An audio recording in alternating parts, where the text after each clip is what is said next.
Episode 9 of S1E Season 1 is called Who's in the Box, and it explains much of the mystery behind what really happened at emitech and how Masa got himself into so much trouble. It's also a very unique episode in its approach, choosing to have all of this play out on an imaginary Japanese game show stage. The writers decided to do something unusual this time around, and I think it's one of those episodes where you'll either love it or hate it. While it is heavy on exposition, it's done in a particular way to where I gotta give them props for taking a risk. Whether that risk was worth it is a matter of opinion. What's good, tinfoilers? I'm the Nautilus, and this is the breakdown of S1E Season 1 Episode 9, Who's in the Box. Before we begin, special thanks to the executive producers of this video. Starting a new series can be rough, and you guys make this so much easier, so thank you. Here are the relevant links, including the free Discord, and that's about it. I guess it's time to dive.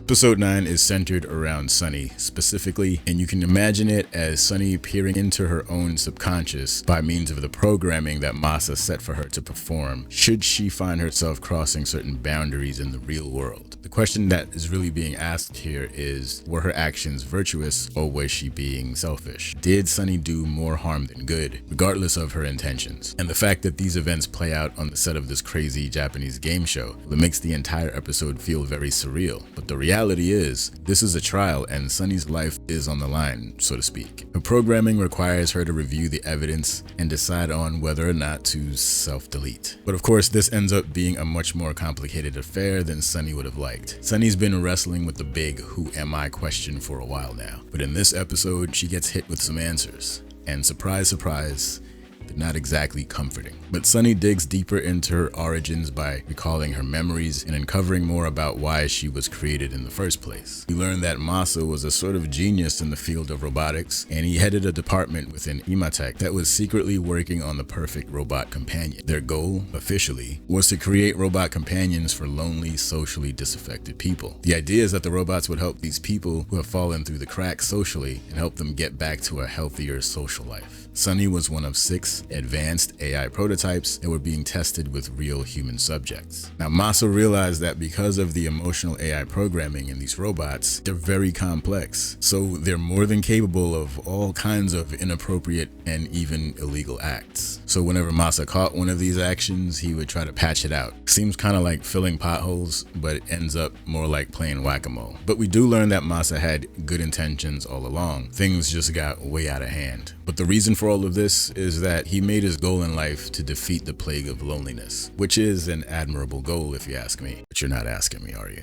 But like many other technological advancements, human nature dictates that someone will use the tech for evil, as we'll see with Hime and the Yakuza later. So things were all good at the AI robot factory until 2 of the robots, who apparently were in a relationship, got into an argument over an apparent affair. This led to one of the bots deleting the other, but that raging hunk of metal and plastic also accidentally deletes one of the humans, Asahi. He's a recent patient in the program, and he's apparently the person that the now deceased bot was having an affair with. You know, saying that out loud really helps me to appreciate how crazy it must have been writing this script. So it turns out that S1E witnessed all of these events because she was one of the 6 robot prototypes in the study, so therefore she saw it all, and that makes her a major liability. So this is where the Yakuza enter the fray, and things start to get complicated. Hime and the gang would love nothing more than to be able to undermine the robots' code and use them for nefarious purposes. So knowing this, Masa decided to keep the whole thing under wraps for fear they come looking for him. This meant hiding the accident, deleting the guilty robot,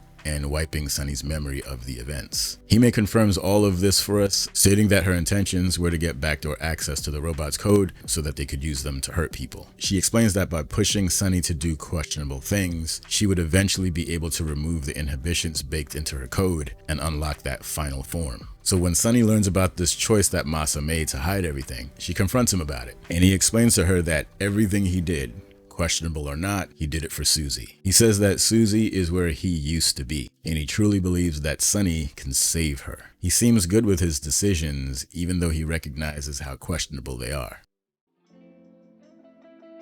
But the problem with all of this is that S1E is beginning to question her own actions when faced with some of the less desirable results of those actions. S1E has a conscience, so to speak. and it's making her doubt whether she's ever been able to do the thing she exists to do, to help and protect Suzy. Maybe she's making things worse. One of the things that makes Sunny question her own purpose and identity is when she learns that Yuki, an emitech employee that works under Masa, was responsible for smuggling data out of the company. No doubt to the Yakuza, and thus their interest in these robots that should have been kept a secret. Now this messes with Sunny quite a bit when she starts to realize that her entire existence has been reduced to being a tool in someone else's game. This naturally throws her sense of self into chaos. Is she just a product of her programming, or does she have the ability to define herself beyond that? She's stuck between wanting to shake off the control and needing to understand where she fits in this world. So Sunny's really going through it in this episode, but because it's Sunny, she doesn't just roll over and take it. Never that. She pulls herself together, figuring out how to make sense of it all. By the end of the episode, she's more aware of what's really going on, but she's also more vulnerable than ever. And with the season finale looming, well,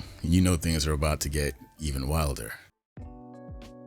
In the final moments of the episode, Sunny is faced with the ultimate question. Should she wipe herself, or is everything fine? Sunny chooses to wipe herself, which surprised me initially, but it makes sense if you look at it from her perspective. Sunny's choice tells us that she puts Suzy's needs first. Here's the thing, Sunny's not just worried about some random glitch. She's terrified she might actually hurt Suzy, the person she cares about the most. Remember when she saw one of her colleagues go haywire and unalive someone it was supposed to love? I think that really messed with her head. She's seen firsthand what happens when a robot's programming goes rogue, and she's not about to let that happen with her. So by wiping herself, she's basically trying to remove the parts of herself that make her a threat to Suzy. It's like she's saying, I'd rather lose myself than risk hurting you. Truly selfless. We don't know exactly what wipe means in this case, but I would assume she'd be restoring herself back to a previous image, and in doing so possibly lose all of the memories of what happened.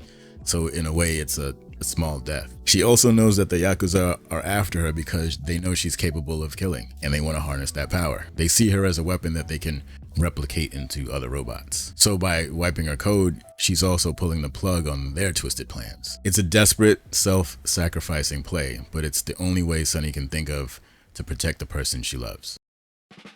So I want to talk about Mixie for a moment, because there are rumblings and rumors that this character is very suspect. They say she is a suspicious person of interest. Now, she's been accused of working for the opposition, as in maybe she's Yakuza. I get the part about her being a little strange and maybe even being a little annoying at times. There are certainly moments where it almost seems like she's trying to waste time or sabotage the situation, but I don't know if I'm ready to say she's a traitor or a spy. I think she might be a little absent-minded at times, and this power seems to activate at the worst moments. Although the most suspicious I've ever been of her is when she told Sunny to disobey Suzy when it came to the crow nestling. If Hime was right about slowly breaking the code, that could have been Mixie attempting to try to push Sunny even closer to breaking free from those restricted behaviors. But there are many moments where it seems that Mixie genuinely wants to help Suzy. There is still an episode left, so if this rumor turns out to be true, it's very likely it will be revealed to us in the finale. So we'll see. That about wraps this one up. I'm curious to see how this one ends and if they tee us up for a second season. The finale is on September 4th, so I'll have a review for that within a couple days of airing. If you enjoyed this video, you already know what to do. As always, much love to the patrons. Remember to treat yourself. You deserve it. And until next time, off you go.